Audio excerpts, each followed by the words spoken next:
Atkal tiekamies autoklasikas seriālā par Žiguļa restaurāciju. Žigulis, kur kopīgi restaurējām, un kura atslēgas man ir rokās, atrodas tepat man aiz muguras, un jau tūdaļ būsim gatavi doties uz CSDD, iziet tehnisko apskati un saņemt visus nepieciešamos dokumentus, lai mūsu klasiskais spēkrats kļūtu par pilntiesīgu satiksmes dalībnieku.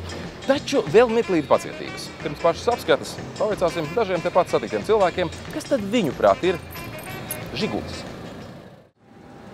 Klasika asociējās ar kaut ko vecu.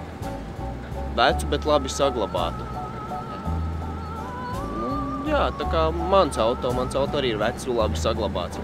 Žigulis laikam, tā tad arī ir tā klasika. Tā ir tāda stabila klasika jau. Man kā inženierim,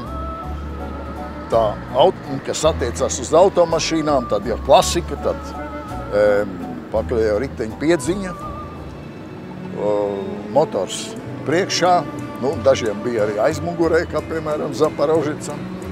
Klavieres, klasisks, tāds vecas melna koka, skan tā kā bišķi ar tingš, bet labas. Man tēvam bija Žigulis, viņam vienmēr tā kā pirmajam pagastā skaitījās krutā mašīna. Tad sanāca tā, ka beigās viņš viņu nevarēja atļauties sataisīt. Tad mēs visu bērnību spēlējām Žigulī, nezinu, braucam uz Rīgu vai kaut ko tam līdzīgu.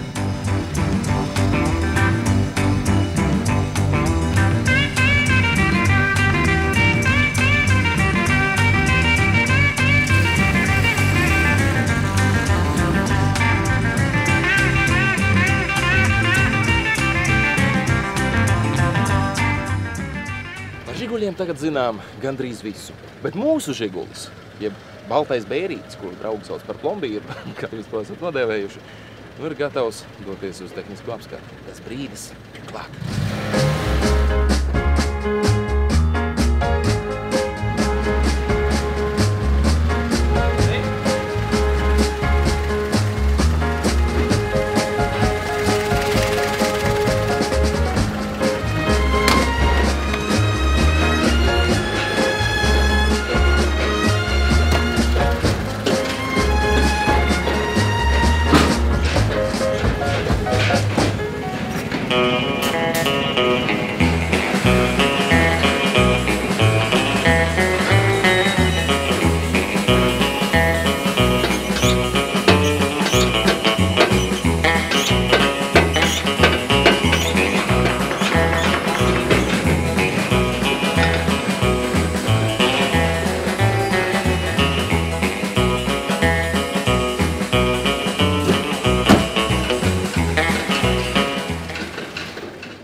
Kā redzat, jaunas dzīvības iepūšana autoklasikā, lai arī sarežģīta, tomēr ir iespējama. Un tas ir izdarīts. Mūsu Žigulītis ir kļuvis par oficiāli atzītu satiksmes dalībnieku. Nākamais uzdevums būs vēsturiskā spēkrata statusa saņemšana.